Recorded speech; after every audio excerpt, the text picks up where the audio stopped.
ও আপনারা এসে গেছেন। আর অল্প কিছুক্ষণের মধ্যে আমরা শুরু করছি আমাদের অনুষ্ঠান। আজকে কে আছেন বুঝতেই পাচ্ছেন, দাবা খেলা হচ্ছে এবং সেই দাবা খেলার সম্রাট তিনি আমাদের সঙ্গে আসবেন আজকে আলোচনাতে।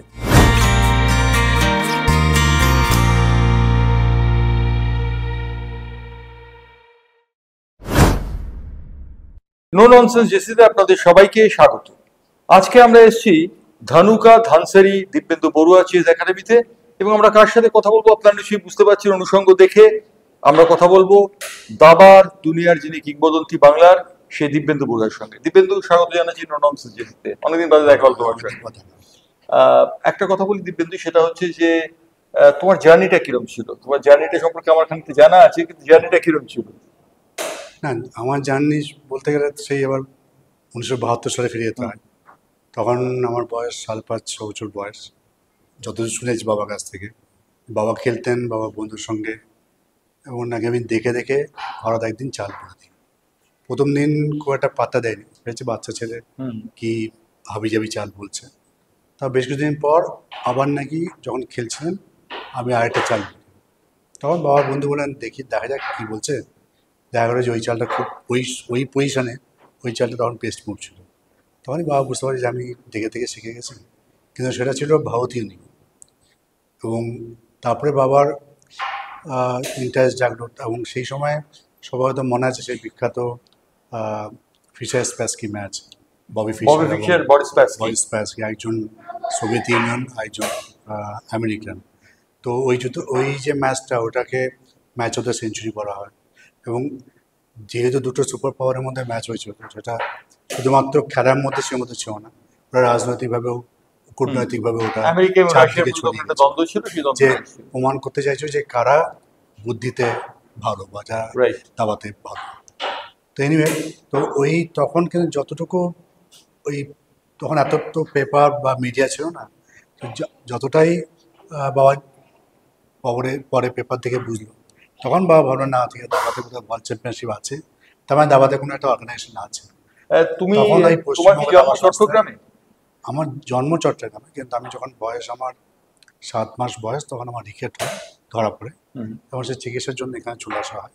তারপরে আর এখানেই থেকে যাই, এবং সেই আমার শুরু 1972 সালে। অর্থাৎ 1972 সালে দিব্যেন্দু দাবা খেলা শুরু করে। এবং আপনাদের একটু জানিয়ে রাখি, দর্শক যারা রয়েছেন তাদের জানিয়ে রাখি যে কক্ষ ক্রীড়া বা দাবা ক্রীড়া প্রতিযোগিতা শুরু হয় চতুরঙ্গ খেলার মাধ্যমে। বলা হয় 7 শতাব্দীতে এটি শুরু হয়েছিল এবং এটি শুরু করেছিল বিখ্যাত পাল ডাইনেস্টি।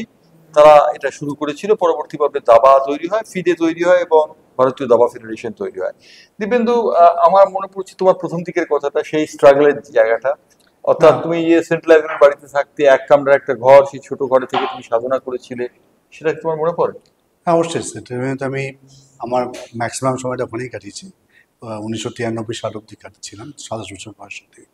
তো যেটা সব থেকে স্ট্রাগলিং ছিল ওই সময়টা, সেটা হচ্ছে দাবা সম্বন্ধে মানুষের একটা অন্য ধারণা ছিল, যে তাস দাবা পাশা 3 সর্বনাশা।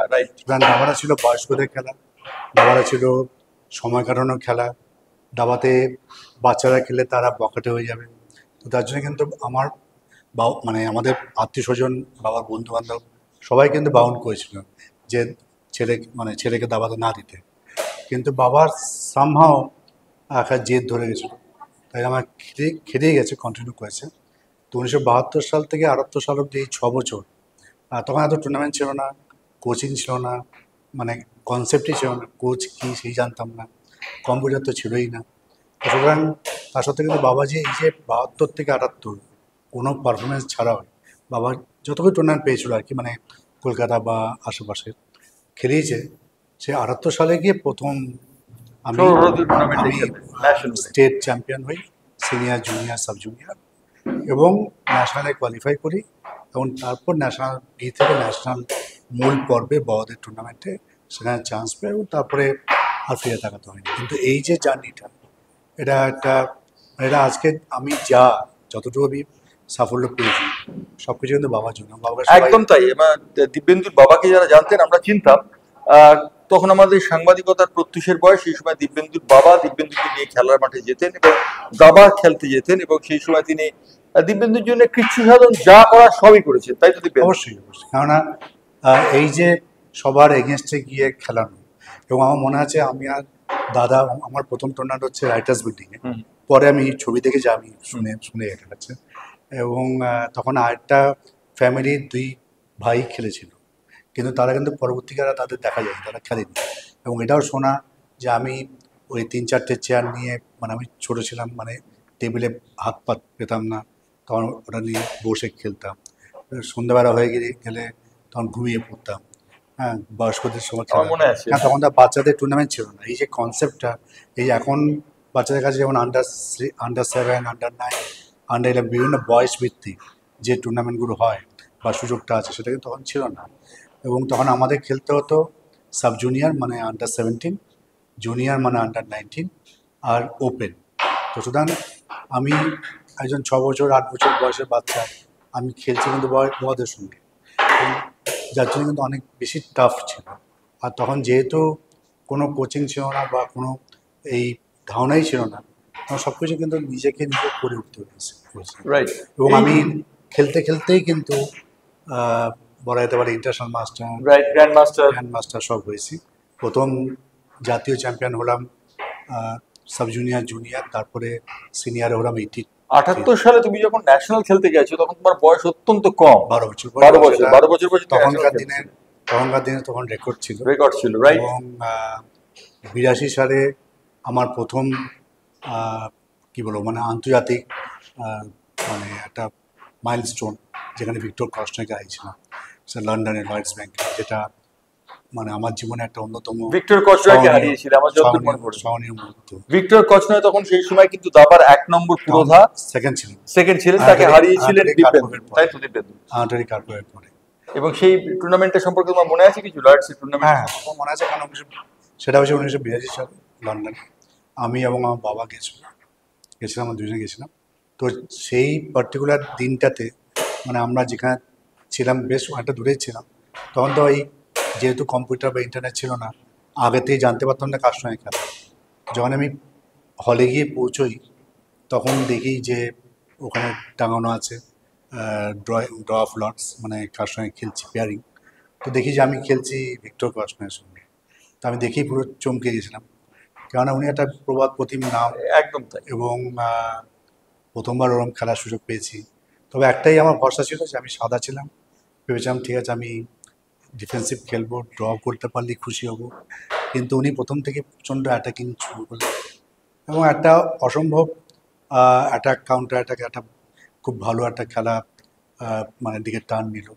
উনিও মিস্টেক করেছেন, আমিও মিস্টেক করেছি। একটা সময় উনি ড্র পেয়েছিলেন, কিন্তু উনি ওরা ভেবেছিলেন যে বাচ্চা ছেলে ভারত থেকে উঠে, তখন তো ভারতে দাবার সম্বন্ধে কারো সেরকম ধারণা ছিল না, ভারত দাবা খেলতে পারে সেই ধারণাই ছিল।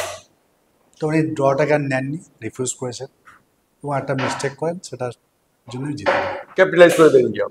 আচ্ছা, এখানে এসে দেখছি খুদেরা প্র্যাকটিস করছে, এমনকি 5, 4 তার থেকে বেশি বয়সী ছেলেরা প্র্যাকটিস করছে। এই যে তুমি নিজে যেটা পাওনি সেটাই কি দেবার জন্য চেষ্টা করছো? এটা অবশ্যই আমার ছোটোবেলা থেকে আমার একটা স্বপ্ন ছিল যে একটা একাডেমি করবো নিজের, এবং যেহেতু আমি প্রচণ্ড স্ট্রাগলের মধ্যে দিয়ে গেছি, তবে যাতে পরবর্তী প্রজন্মে আমার যে এক্সপিরিয়েন্স সেটা শেয়ার করা। এবং সেই কথা মাথায় রেখে 2005-এ শুরু করি আমি এবং সরিনি। তখন নামটা ছিল দিব্যেন্দু চেস একাডেমি, কোনো স্পন্সর ছিল না। আমরা এই স্পন্সরটা পাই ধানুকা ধানসারি সঙ্গে টাই আপ হয় 2019 সালে। সুতরাং এখন একাডেমিতে দেখবেন যে একটা বাচ্চা ছেলে, 4 বছরের বাচ্চা আনিস সরকার, সে 3 বছর 8 মাস বয়সে রেটিং পায়, সর্বকনিষ্ঠ, বিশ্বের সর্বকনিষ্ঠ রেটেড প্লেয়ার হিসেবে প্রতিষ্ঠিত হয়। তো এখন 4, 4.5, 5 এই বয়সের বাচ্চারা প্রচুর খেলছে, এবং শুধু আমাদের কলকাতায় না, এটা ভারতবর্ষের সব জায়গায়। এবং এখন বলতে গেলে দাবাটা হচ্ছে বাচ্চাদেরই খেলা। দাবাটা হচ্ছে এটা, মানে এটা আমার কথা না, এটা সায়েন্টিফিক্যালি প্রুভড, বৈজ্ঞানিকভাবে এটা রিসার্চ করে দেখা গেছে যে যারা দাবা খেলে তাদের যে ব্রেনের যে এক্সারসাইজগুলো হয়, তাদের যে এই যে ধৈর্য, মানে পেশেন্স, ক্যালকুলেশন, তারপর হচ্ছে ইন্টুইশন, প্ল্যানিং, স্ট্র্যাটেজি, এই সবকটা কিন্তু একটা খেলার মধ্যে আছে। এবং একটা বাচ্চা যদি আধ ঘন্টা দিনে প্র্যাকটিস করা থেকে 1 ঘন্টা, আর যে দাবা খেলে না, তারা দুজনের মধ্যে কিন্তু বেশ অনেক কিছু তফাৎ। ফারাক হয়ে যায়। আচ্ছা, তাস দাবা পাশা তিন সর্বনাশা আমাদের একটা প্রবাদ ছিল, সেটা তাহলে এখন দূর এখন হয়ে গেছে। একদম উল্টো, এখন হচ্ছে, এখন বাবা মারা চাইছেন তাদের সন্তান যেমন ক্রিকেটে যাচ্ছে, তাদের সন্তান যেমন টেনিসে যাচ্ছে, ব্যাডমিন্টনে যাচ্ছে, সুইমিংয়ে যাচ্ছে, তার সঙ্গে সঙ্গে দাবাতেও দিতে চাইছেন। Right. তার কারণ হচ্ছে যে, এবং এবং শুধুমাত্র বাবা মা না, এটা হচ্ছে মানে আমাদের অভিজ্ঞতা থেকে বলছি, শুধু বাবা মা না, এবং এখন কিন্তু স্কুলে স্কুলে কিন্তু দাবাটাকে এক্সট্রা কারিকুলার অ্যাক্টিভিটিস ঢোকানো আছে প্রত্যেক স্কুলে, এবং কিছু কিছু স্কুলে দাবার টিচার অ্যাজ এ টিচার হিসেবে রিক্রুট হচ্ছে, অ্যাপয়েন্টেড হচ্ছে, রাইট। অ্যাপয়েন্টেড হচ্ছে, এবং সেই স্কুলে দাবাটাকে সাবজেক্টের মধ্যে ঢোকানো হয়েছে। তো সুতরাং এটা একটা বিশাল পরিবর্তন। তো ডেফিনেটলি এই পরিবর্তনটা এসছে বিশ্বনাথন আনন্দের জন্য। 1988 সালে বিশ্বনাথ আনন্দ গ্র্যান্ড প্রথম মাস্টার হলেন গ্র্যান্ডমাস্টার এবং হয়, তুমি হলেন দ্বিতীয় গ্র্যান্ড মাস্টার আমি দ্বিতীয় ভারতবর্ষের গ্র্যান্ডমাস্টার 1991 সালে। 1991 সালে, এবং আমার পরে প্রবীণ থিপসে 1998 সালে। তারপরে কিন্তু এখন বর্তমানে আমাদের প্রচুর গ্র্যান্ডমাস্টার, 87 জন গ্র্যান্ডমাস্টার। এবং আমার যেটা বলতে চাচ্ছিলাম যে আজকে যে দাবার যে জোয়ারটা, দাবার যে এই যে চেঞ্জটা, যে এটা বাচ্চাদের খেলা, এটা আমাকে এবং আনন্দকে দেখি বাচ্চারা এগিয়ে এসছে, এবং আনন্দের ডেফিনেটলি আনন্দ আমাদের, আমি বিশেষ করে যে কোনো খেলা ধরে এগিয়ে যেতে গেলে একজন রোল আইকন মডেল লাগে, আইকন লাগে।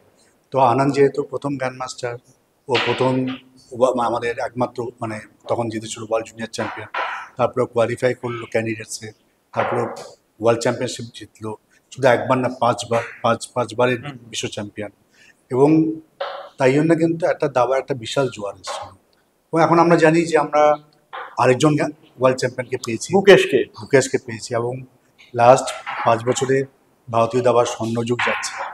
আমরা এই 2024-এ আমাদের পুরুষ এবং মহিলা দুই দলে আমরা সেরা হয়েছি দাবা অলিম্পিয়াডে, যেটা অলিম্পিক্সের, যেহেতু আমাদের খেলাটা অলিম্পিক্সে নেই, কিন্তু আমাদের অলিম্পিয়াড আলাদা হয়, দাবা অলিম্পিয়াডে পুরুষ এবং মহিলা দুটোতেই ভারত চ্যাম্পিয়ন হয়েছে। আমি আজকে একটা হিসেব দেখছিলাম যে 2024-এর 31শে ডিসেম্বর পর্যন্ত ভারত 85 জন গ্র্যান্ড মাস্টার পেয়েছে এবং 124 জন ইন্টারন্যাশনাল মাস্টার পেয়েছে। হ্যাঁ, এই যে গ্র্যান্ড মাস্টার হওয়াটা এখন প্রত্যেক বছর আমরা অন অ্যান অ্যাভারেজ 5 জন থেকে 6 জনকে পাচ্ছি। কিন্তু তখন Minimum. গ্র্যান্ড মাস্টার তখন আমাদের সময় আনন্দ হয়েছিল 88, তারপর আমি 91, 3 বছর লেগেছিল, তারপরে 98 প্রবীণ টিপসে, 2000 সালে হলো অভিজিৎ কুন্তে, তারপর 2000 থেকে 2025, এই যে 25 বছরে একটা বিশাল জাম্প।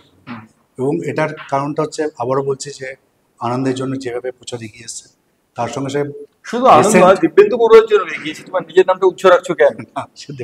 তোমার ইলো রেটিং কি সর্বোচ্চ পৌঁছেছিল 2561, রাইট? তো এটা বলতে চাই যে এখন এই লাস্ট 3-4 বছরে ভারতীয় দাবার যে জায়গায় চলে গেছে, সেখানেও কিন্তু আনন্দের অবদান প্রচুর। তার কারণ হচ্ছে যে ও একটা একাডেমি করেছে, এবং সেই একাডেমিতে সিলেক্টেড ভালো প্লেয়ারদেরকে নিয়ে কাজ করছে।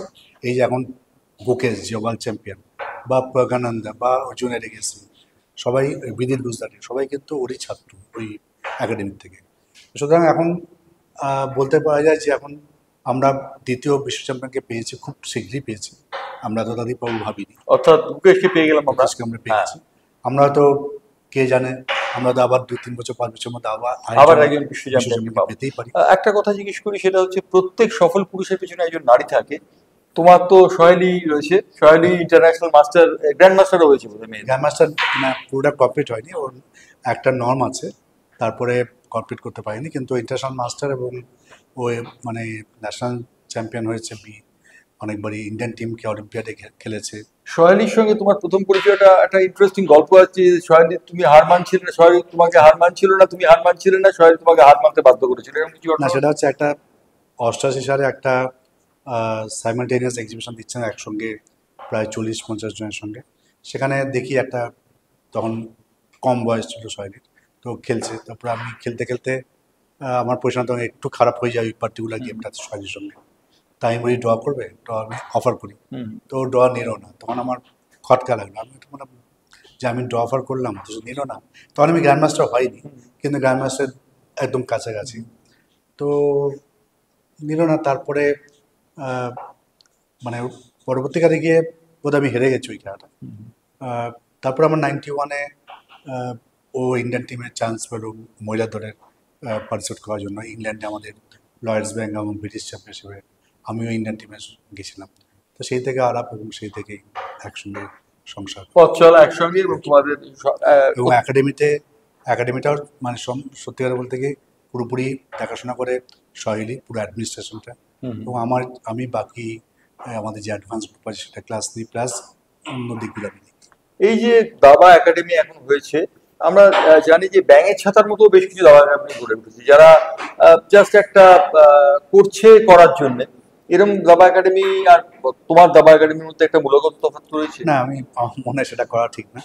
সবার নিজের স্বাধীনতা আছে এবং অনেকে ব্যক্তিগতভাবে করছে, প্রচুর ব্যক্তিগত কোচ আছে এবং তারা তাদেরকে নিজেদেরকে ভালো কোচ হিসেবে তারা চারদিকে সোশ্যাল মিডিয়াতে মানে তারা প্রচার করছে। তো আমি with due respect to each and everyone আমি বলবো যে আমাদের কাছে আমার আবেদন যে আপনারা যখন সন্তানকে শেখাবেন তখন ডেফিনেটলি আপনারা ভেবেচিন্তে দেখবেন কোথায় শেখাবেন, কোনটা ভালো কোনটা খারাপ সেটা আমার বলা ঠিক না। কারণ আমার একাডেমি মানেই যে সব থেকে 1 নম্বর বা ভালো, সব থেকে বেস্ট, সেটা আমি কোনোদিন ক্লেম করি না। কেননা এখনকার দিনে কম্পিটিশনটা সব থেকে বড়, যেখানে যার ভালো লাগে সেখানে সে নিয়ে যায়। সোশ্যাল মিডিয়া ইদানিংকালে দাবাকে খুব প্রচার আলোয় নিয়ে আসছে এবং সোশ্যাল মিডিয়াতে প্রচুর লোক প্রচারও করছে যে তারাই সেরা। তো এই ব্যাপারটা দাবার পক্ষে খুব বেশি ভালো হচ্ছে না ক্ষতিকারক হয়ে যাচ্ছে? যেমন একটা পজিটিভ নেগেটিভ দুটোই আছে, যে দাবাটা প্রচুর পপুলার হয়েছে, প্রচুর ফর্মার প্লেয়ার যারা হয়তো ভালো মতো সেই মতো খেলোয়াড় জীবনে তারা সাকসেস পায়নি, তারা কোচিং জীবনে তারা সাকসেস করছে, পাচ্ছে, তারা একটা সোর্স অফ ইনকাম আসছে। তো এটা যেমন একটা পজিটিভ দিক, ঠিক তেমনি নেগেটিভ হচ্ছে যে অনেকেই এটাকে মিসইউজ হচ্ছে, তারা হয়তো শেখানোর পদ্ধতি হয়তো তাদের অনেক সময় ভুল হচ্ছে। তো সুতরাং সোশ্যাল মিডিয়াকে এখন সবাই কাজে লাগাচ্ছে, তো সুতরাং আমি কোনো দোষ দেখি না। এটা বাবা মাদের দায়িত্ব, তারা যখন তাদের সন্তানকে আজকে যদি ক্রিকেট শেখাতে যায়, সেখানে যখন যাচাই করে, ঠিক তেমনি ক্রিকেট হোক, টেবিল টেনিস হোক, ব্যাডমিন্টন হোক, ফুটবল হোক, যেখানে দেবেন সেখানে আপনারাই প্রত্যেক একাডেমি সম্বন্ধে দেখে শুনে বা কোচ সম্বন্ধে ব্যাকগ্রাউন্ড দেখে আপনারা আপনাদের মতো বা সন্তানদের দেবেন। এই যে একাডেমি হচ্ছে এবং একাডেমিতে নতুন নতুন দাবার উঠে আসছে, তুমি পশ্চিমবঙ্গের দাবার ভবিষ্যৎ কিরকম দেখছো? ডেফিনেটলি এখন অসম্ভব ভালো, কেননা যদিও তামিলনাড়ু হচ্ছে নাম্বার 1, আমরা এবং একসময় আমরা সেকেন্ড ছিলাম নাম্বার অফ গ্র্যান্ড মাস্টার দিক দিয়ে, এখন মহারাষ্ট্র আমাদের থেকে এগিয়ে গেছে। তো আমরা মাঝখানে যেহেতু কোভিড হয়েছিল, কোভিডের সময় আমাদের এখানে প্রচুর কয়েকজন প্লেয়ার ওই সময়টা খুব ভালো উঠে আসছিল এবং যে কোনো সাথে তারা গ্র্যান্ড মাস্টার হতে পারতো, কিন্তু আনফর্চুনেটলি ওই 2-3 বছর যে নষ্ট হলো তার জন্য ওদের অনেক ক্ষতি হয়েছে। এবং আমাদের এখন এই মুহূর্তে 11 জন আমরা পুরুষ আমাদের গ্র্যান্ড মাস্টার আছে, 2 জন মহিলা গ্র্যান্ড মাস্টার আছে, প্রচুর বাচ্চা ট্যালেন্টেড বাচ্চা উঠে আসছে, যারা আমাদের লাস্ট ইয়ারে আমাদের ন্যাশনালে বেশ কিছু ভালো পারফরমেন্স হচ্ছে, চ্যাম্পিয়ন হয়েছে আমাদের এজ গ্রুপে, আমাদের বাচ্চারা ভালো খেলছে। আমার দৃঢ় বিশ্বাস যে আমরা আবার সেকেন্ড পজিশনে ফিরে আসবো এই 1-2 বছরের মধ্যে। এবং প্রচুর কিন্তু তরুণ প্রতিভা, প্রচুর খুদে বাচ্চারা উঠে আসছে, তাদেরকে নার্চার করাটা এখন আমাদের দায়িত্ব। আমি আমার একাডেমির মাধ্যমে যেমন করছি, অ্যাট দ্য সেম টাইম আমি আমাদের যে পশ্চিমবঙ্গের যে দাবার যে অ্যাসোসিয়েশন, সারা বাংলা দাবা সংস্থা, সেখানে আমি যুক্ত আছি, সেখানে আমি প্রেসিডেন্ট হিসেবে আছি। আমার স্বপ্ন দাবাটা পুরো ঘরে ঘরে পৌঁছে দেওয়া। প্রত্যেক জেলাতে আমি ঘুরে বেড়াচ্ছি, আমি মানে কোভিডের সময় আমি ট্রাভেল করেছি 23টা জেলার প্রত্যেকটা আনাচে কানাচে। আমার ইচ্ছা যে দাবাটা ছড়াক, কারণ দাবাটা এমন একটা খেলা যে শুধুমাত্র বাচ্চাদের না, এটা বয়স্কদের জন্য ভালো, কারণ বার্ধক্যজনিত যে রোগগুলো হয় সেগুলো অনেক কম হবে, আমি হবে না বলছি না, কিন্তু এই যে 8 ঘন্টার যে ব্রেনের এক্সারসাইজ দিনে হয় তাহলে কিন্তু অনেক কম হবে। প্লাস এই যে ইয়াং জেনারেশন যারা বিভিন্ন রকম কিছু না পেলে তারা যে হতাশ হয়ে পড়ছে, তারা যে বলে যে আমরা পুরোপুরি কী বলে হতাশায় ভুগছি, সেগুলো কিন্তু আস্তে আস্তে কেটে যাবে। কারণ দাবাটা যেহেতু ব্রেনের এক্সারসাইজ হয়, এটাকে ব্রেন জিম করা হয়, সুতরাং জিম মানে এক্সারসাইজ করা, রাইট। তো সুতরাং দাবাটা খেললে তার যে 8 ঘন্টা খেললেও আপনি অনেক ধীরে সুস্থ হবেন, আপনি লজিক্যালি থিঙ্ক মানে ডিসিশন নেবেন, একটা ডিসিশন নেওয়ার আগে আপনি ভাববেন, তার চালটা দেবার সময় যেন ভাবা হয়। সুতরাং একটা বাচ্চাকে তার যেমন তার পড়াশোনার জন্য যেমন তাকে হেল্প করছে, তার কিন্তু কেরিয়ার বা তার জীবনের চলার পথে কিন্তু দাবাটা কিন্তু অসম্ভব। আমার যদি ভুল না হয় তুমি 1983 সালে অর্জুন, তাই তো? হ্যাঁ 1983 সালে অর্জুন, এবং তারপর থেকে তুমি আর পেছন ফিরে তাকাওনি। আমরা দিব্যেন্দু বারবার বিশ্বনাথন আনন্দের কথা বলছি, কিন্তু আমাদের কাছে বিশ্বনাথন আনন্দ নয়, পশ্চিমবঙ্গের জন্য দিব্যেন্দু বড়ুয়া চেস একাডেমি আজকে করেছে বলে নয়, দিব্যেন্দু বড়ুয়া কিন্তু চেস খেলোয়াড় তৈরি করার দায়িত্বে বরাবরই রয়েছে।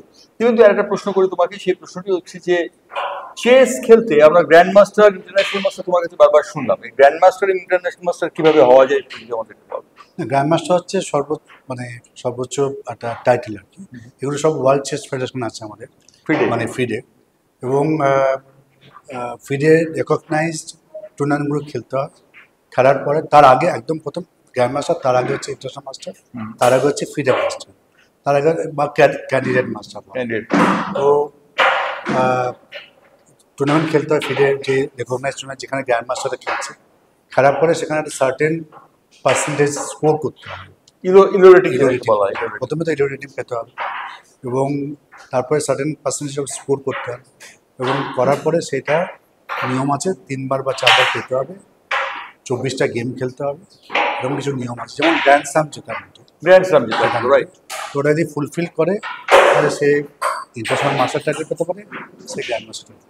তুমি বলছো দাবার খুব ভবিষ্যৎ আছে, দাবা তো সাধারণ উপকরণ দিয়ে খেলা যায়, খুব বেশি খরচাও হয় না বোধহয় দাবার জন্য, নাকি খরচা হয়? না, শুরু করতে গেলে কোনো খরচা লাগে না, কিন্তু যখন একটা বাচ্চা সে যখন ভালো খেলতে শুরু করে, সে যখন ডিস্ট্রিক্ট স্টেট থেকে যখন ন্যাশনালে যায়, তখন কিন্তু একটা এক্সপেন্সিভ ব্যাপার। তার কারণটা হচ্ছে তাকে প্রচুর টুর্নামেন্ট খেলতে হচ্ছে, তাকে কোচিংয়ের মধ্যে দিয়ে যেতে হচ্ছে, তাকে কম্পিউটার থাকতে হচ্ছে। এখন কম্পিউটারের যুগ, এখন হচ্ছে টেকনোলজির যুগ। তো সুতরাং এখন সমস্ত কিছু এখন ইয়েতে পাওয়া যায়, আপনার মানে নানা রকম ইঞ্জিন আছে, নেটে পাওয়া যায়। তো সেগুলো কিনতে হয়, প্লাস প্রচুর টুর্নামেন্ট খেলতে হয়। তো আজকে ভারতবর্ষেই যদি ধরুন সাউথ ইন্ডিয়ায় গিয়ে খেলতে হয়, মহারাষ্ট্রে গিয়ে খেলতে হয়, তখন একটা বাচ্চার সঙ্গে তার একজন সঙ্গে যেতে পরিবারের লোককে যেতে হবে। তো এই যে যাওয়া আসা, টুর্নামেন্ট যদি 3টে 4টে খেলে, তার যে যাতায়াত খরচা, থাকা খাওয়া এবং কোচিং সব মিলে একটা কিন্তু ভালো খরচা আছে। আর যদি বাচ্চা যদি একটা প্লেয়ার সে যদি ন্যাশনাল পারফরমেন্স করে বা ন্যাশনাল থেকে আন্তর্জাতিক কোনো টুর্নামেন্টে যায়, তখন এটা কিন্তু ব্যয় সাপেক্ষ, এবং সেটা কিন্তু বহন করার জন্য আমাদের মানে পশ্চিমবঙ্গে সেভাবে আমাদের স্পন্সর নেই। এটা খুব দুর্ভাগ্য। যেমন সাউথে আছে, দিল্লিতে আছে, বোম্বেতে আছে, মহারাষ্ট্রে আছে। পশ্চিমবঙ্গে ক্রিকেট এবং ফুটবলের জন্য স্পন্সর পাওয়া যায়, দাবার জন্য স্পন্সর পাওয়া যায় না। তোমার সম্বল থেকে যে জিনিসটা চলে আসছে, এটা শুধুমাত্র পশ্চিমবঙ্গ না, বাইরে অন্য সাইডে আছে কিছুটা, কিন্তু অ্যাজ এ হোল দাবাটা যেহেতু পাওয়া যায় না, একটা কারণে দাবাটা যেহেতু বসে খেলা, দাবাটা যেহেতু মাইন্ড গেম, দাবাটা তো আর একটা চাল আপনি দিচ্ছেন, একজন ভেবেছেন আমি একটা ঘোড়ার চাল দিলাম, আমি একটা গজের চাল দিলাম, বা একটা মন্ত্রীর চাল দিলাম, সেটার যে কি মাহাত্ম্য বা সেটার যে কি গভীরতা, সেটা যদি আপনি দাবা না জানেন তাহলে আপনি এনজয় করতে পারেন। রাইট। সুতরাং এটা কিন্তু মিডিয়া ফ্রেন্ডলি না। আজকে তার জন্য কিন্তু আজকে ক্রিকেট বা ফুটবল আমরা না বুঝলেও, টেনিস আমরা না বুঝলেও, এই যে ফিজিক্যাল মুভমেন্ট হচ্ছে, কেউ 6 মারছে, কেউ 4 মারছে, কেউ আউট হচ্ছে, গোল করছে, ট্যাকল করছে, পড়ে যাচ্ছে, হ্যাঁ, তো এগুলো কিন্তু আমরা টেকনিক্যালি না বুঝলেও আমরা কিন্তু এনজয় করছি, আমরা কিন্তু ওটা নিয়ে সমালোচনা করছি, আমাদের মন্তব্য দিতে পারছি, কিন্তু দাবাটা নিয়ে পারবেন না আনলেস এন্ড আনটিল আপনি না জানেন। তার জন্য দাবাটা অল ওভার ওয়ার্ল্ড আমাদের এই জায়গাটাতে একটা পিছিয়ে আছি আমরা। কিন্তু দাবাটা যেহেতু ইন্টেলেকচুয়াল গেম, দাবাটা যেহেতু এখন কম্পিউটার এবং ইন্টারনেটের যুগ চলে এসছে, একমাত্র খেলা যেটা লাইভ দেখানো যায়। আজকে ম্যাগনাস কার্লসন বা আনন্দ বা গুকেশ কী খেলছে, কোথায় খেলছে, সেটা আমরা কিন্তু মোবাইলে হোক, কম্পিউটারে হোক, আমরা লাইভ দেখতে পাচ্ছি, এবং সারা বিশ্বের লোক দেখতে পাচ্ছে। সুতরাং সেদিক দিয়ে কিন্তু এটা একটা বিশাল মার্কেট আপনার মানে প্রযুক্তির যুগে। আমার মনে আছে 7-এর দশকে যখন বরিস প্যাসকে আর ববি ফিশার খেলেছিলেন, সেই সময় একটা আলোড়ন তৈরি হয়েছিল, কিন্তু তাদের খেলার কোনো রকম ভিডিও বা কিছু বোধহয় আমরা পাই না। হ্যাঁ, সেরকম নেই, সেটা আনফর্চুনেট। হয়তো তখন খুব গুটি কয়েক সংবাদ মানে তোমার খেলার কি ভিডিও আছে? আমার খেলা ভিডিও কিছু নেই আনফর্চুনেটলি, ওই সময় নেই, কিন্তু ছবিও হয়তো সেরকম নেই। মাঝে মধ্যে আমার প্রথম যে আমি একজন গ্র্যান্ড মাস্টার সঙ্গে ইউরি অ্যাবারব্যাক, উনি 76-এ এসেছিলেন, রাশিয়ান। তো উনি কোথায় হয়েছে আমার মনে পড়ছে না, কিন্তু একটা সাইমালটেনিয়াস দিয়েছিলেন, ওখানে আমি খেলেছিলাম। সেটা কোনো এক সংবাদ মানে পত্র থেকে আমাকে দেওয়া হয়েছে, সেটা প্রশ্নমত মানে কোন পেপার মনে করছে না, বাংলা পেপার। হ্যাঁ, আচ্ছা, অ্যালেকিন চেস ক্লাব সেই সময় একটা উল্লেখযোগ্য ভূমিকা নিয়েছিল দাবারও তৈরি করার ব্যাপারে। অ্যালেকিন চেস ক্লাব তখন তোমার সময় অ্যালেকিন চেস ক্লাব ছিল, কিন্তু এখন অনেক চেস ক্লাব হয়ে গেছে। হ্যাঁ, আমি যখন ডেফিনেটলি অ্যালেকিন চেস ক্লাব আমি শুরু করার পরে পরে হয়েছে। তো অ্যালেকিন চেস ক্লাবের আমি ওখানে যেহেতু আমি কোচিং নিতে নিইনি ওখানে, কিন্তু অ্যালেকিন চেস ক্লাবের প্রচুর টুর্নামেন্ট অর্গানাইজ করতো, গ্র্যান্ড মাস্টার টুর্নামেন্ট ওই সময় দরকার ছিল, কারণ ওই সময় কিন্তু গ্র্যান্ড মাস্টার টুর্নামেন্ট খেলতাম না, বা বিদেশে খেলতে যাওয়ার মতো আমাদের সেই সামর্থ্য ছিল না। সুতরাং সেদিক দিয়ে কিন্তু অ্যালেকিন চেস ক্লাবের ভূমিকা অনস্বীকার্য। অনেক ভালো ভালো প্লেয়ার অ্যালেকিন চেস ক্লাবের ওই টুর্নামেন্ট থেকে ওরা অনেক বড় বড় টুর্নামেন্ট, বুদ্ধিক টুর্নামেন্ট ওপেন করেছিল বছর পর বছর, টাটা স্টিল করেছিল, অনেক টুর্নামেন্ট করেছিল, সেখানে অনেক বড় বড় প্লেয়ার আনন্দ থেকে আমরা সবাই খেলেছি। সুতরাং ভারতীয় দাবায় অ্যালেকিন চেস ক্লাবের একটা ভূমিকা সেই সময় ডিফারেন্টলি ছিল। রাইট। ইন্টারনেটকে যদি বিশ্বাস করতে হয়, তোমার বয়স এখন 58, তাই তো? দেখে মনে হয় না। তো 58 বছর বয়সে তুমি কি স্বপ্ন দেখো যে নতুন ছেলেরা উঠে আসবে?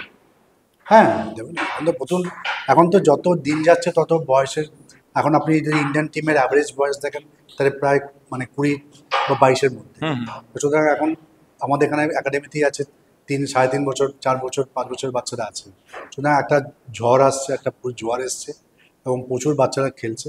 তো এখন এটা কোন দিকে যাবে, মানে প্লাস এখন আবার এআই আসছে, এআই আসার পর কি হবে, এর কি ভবিষ্যৎ, এটা নিয়ে আমরাও চিন্তায় আছি।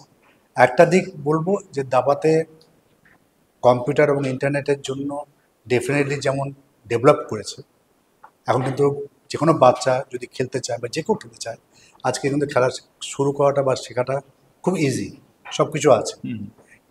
ঠিক তেমনি এখানে কিন্তু এখনকার জেনারেশন কিন্তু অনেক বেশি কম্পিউটার বেসড হয়ে যাচ্ছে, অনেক বেশি তাদের প্রতি নির্ভরশীল হয়ে যাচ্ছে। দাবাটা হচ্ছে মেইনলি ব্রেনকে অ্যাপ্লাই করা, বিশেষ করে আমাদের মিডল গেমটা। তো আগেকার দিনে আমাদের সময় যে ছিল যে সম্পূর্ণ নিজের প্রতিভাতে নিজের সৃষ্টি দিয়ে মানে খেলতে হতো, সেটা এখন অনেকটা কমে যাচ্ছে। তবে কম্পিটিশন ডেফিনেটলি বেড়েছে এবং জেনারেল লেভেল মানটা কিন্তু অনেক ডেভেলপ হয়েছে। এক কথায় কি বলতে পারি যে দাবায় বেগ এসছে কিন্তু আবেগটা চলে গেছে? হ্যাঁ, কাইন্ড অফ বলা যেতেই পারে। এখন যার জন্য দেখবেন আপনি এখন খুব পপুলার হচ্ছে যে ফ্রি স্টাইল চেস নাম দিয়েছে, এখন চলছে এই মুহূর্তে খেলা চলছে প্যারিসে, যেখানে গুকেশ কার্লসন সবাই খেলছে। ফ্রি স্টাইল চেসটা কিছুই না, এটা ববি ফিশার ওই সময় উনি একটা বলে গেছিলেন যে এক সময় দাবাটা কিন্তু সবাই বোর হয়ে যাবে, 64টা ঘরের মধ্যে খেলা, 8x8, 64 স্কোরের মধ্যে খেলা, বোর হয়ে যাবে। তখন কিন্তু এই আমার র্যান্ডাম চেস উনি তখন নাম দিয়েছিলেন, যে পজিশনগুলোকে বোর্ডে যেগুলো আছে বা পন সামনের সাইডে যা থাকে সেগুলো ঠিক থাকবে, কিন্তু বাকি পিসগুলোকে র্যান্ডামলি বসানো হবে, সো দ্যাট আপনি আগের থেকে প্রিপেয়ার্ড হয়ে খেলতে পারছেন না। তো এটা এখন কিন্তু আবার এখন চালু হয়েছে, এখন ওটা পপুলার হচ্ছে। কিন্তু একটা মজার কথা বলি যে দাবাটা এত বছর ধরে চলে আসছে, 64টা ঘরের খেলা, তার সত্ত্বে কিন্তু এখনও কিন্তু এর মধ্যে কিন্তু এখনও সেই প্রচুর রসদ এখনও আছে, প্রচুর কিন্তু মানে নতুন নতুন চাল, নতুন নতুন ভাবনা ক্রিয়েট হচ্ছে। অর্থাৎ আপনারা যারা অনুষ্ঠান দেখছেন তারা নিশ্চয়ই অনুমান করতে পারছেন যে এই দাবা খেলাকে কেন্দ্র করে বা পাশা খেলাকে কেন্দ্র করে মহাভারতের একটা অধ্যায় তৈরি হয়ে গিয়েছিল। এই দাবা, দিব্যেন্দু যেমনটা বললো যে স্বপ্ন দেখার দিন শেষ হয়নি, যদিও ফ্রিস্টাইল দাবা এই মুহূর্তে উল্লেখযোগ্য ভূমিকা নিয়েছে। দিব্যেন্দু, একটা শেষ প্রশ্ন, সেই প্রশ্নটা হচ্ছে যে তুমি নিজে কি মনে করো যে দাবা, ফ্রিস্টাইল দাবাটা শেষ কথা হবে না ওয়ানডে ক্রিকেটের মতো, না দাবার অরিজিনাল ক্রিকেট থেকে যাবে? না, আমার অরিজিনালটা থেকে যাবে, অরিজিনালে এখনও অনেক অনেক অনেক কিছু আছে ওর মধ্যে যা, এবং ফ্রি স্টাইল হচ্ছে আরেকটা ভার্সন, আরেকটা মানে ওয়ানডে ক্রিকেটের দাবারই মতো, আরেকটা ভার্সন, যেটাতে ওয়ানডে ক্রিকেট না, ওয়ানডে ক্রিকেট তো টাইমটা কম নিয়ে T20। আমাদের টি-20 মতো না, টি-20 মতো না, আমাদের আমাদের যেমন যেমন ক্লাসিক্যাল চেস, র্যাপিড চেস এবং ব্লিজ চেস, এই তিনটে এখন ফর্মেটে আসছে। তো ক্লাসিক্যাল চেস হচ্ছে যেটা টেস্ট পুরনো, ম্যাচের মতো পুরনো মতো। আর যেটা র্যাপিড সেটাকে বলা যেতে পারে যে ওয়ানডে মতো। আর বেস্ট বা যেটা আছে সেটা হচ্ছে T20 মতো। তো আমার মনে হয় যে সবথেকে বেশি মজা হচ্ছে খেলে আনন্দ, স্যাটিসফ্যাকশন পাওয়া যায়, সেটা হচ্ছে ক্লাসিক্যাল চেস। অর্থাৎ ধ্রুপদী দাবা থেকে দিব্যেন্দু সরতে চায় না এবং ধ্রুপদী দাবাই শেষ কথা, এই বিষয়ে কোনো প্রতিবার অপেক্ষা রাখে না। দিব্যেন্দুর সঙ্গে আজকে আলোচনাতে নো ননসেন্স জেসিতে আমরা অনেক তথ্য পেলাম। দিব্যেন্দু, ধন্যবাদ আমাদের সঙ্গে যুক্ত হওয়ার ধন্যবাদ, জন্য। খুব ভালো হলো।